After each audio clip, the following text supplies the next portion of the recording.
Before Kate and I started coming to this congregation, it had been years since I had attended church. In those years, I hadn't really stepped away from religion as much as I went on an independent spiritual exploration. I guess I became my own pope. When we started looking for a church community, I was concerned that I might be forced to give up my freedom of religion. But after discovering First Unitarian and exploring the community built here for the past 140 years, I began receiving returns in what had up to this time been a very small monetary investment. I could be my own pope. Just imagine the cost of that had I tried to do that for real.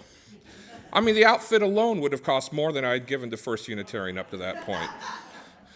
Then there are the travel expenses saved. It's not uncommon for me to be someplace and wish I was somewhere else. For instance, I might be sitting at home watching TV with Kate.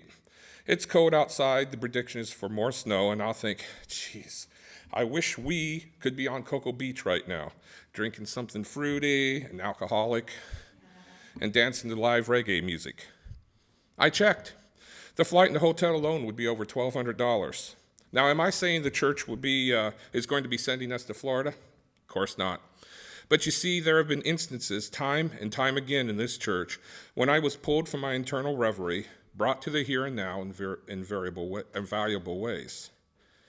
Like a few months ago when in the middle of a sermon by Reverend Aaron, Moira started singing in the back of the auditorium in her clear, pure voice. First came chills, and then came tears. A few years ago, we got to say goodbye to a good friend while she could still hear it. Laughter, and then tears. Many, many times in small group ministry and soul matters.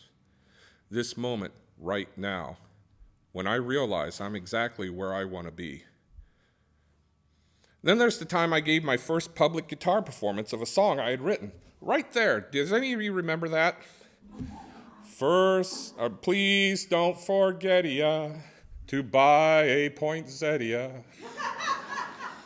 Can you imagine what it would have cost to rent Carnegie Hall and all the promotion?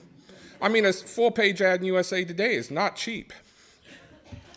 There's the time Reverend Mark was a tremendous help to me in getting over an issue with my brother. Or the times I felt down, even on the verge of being defeated by the world, when a few words from Pastor Aaron or soon-to-be Reverend Linda or countless others here at First Unitarian brought me back. It's far, far cheaper than therapy. Much more effective than popping bubble wrap. Pretty good return for what I give. And then there was the January service. Some years ago, Mark asked us to write down on a card 3 things we want to leave behind and 3 things we want to carry with us into the new year. Then we were to tear the card in half and leave behind the one as we walked through the door carrying the other.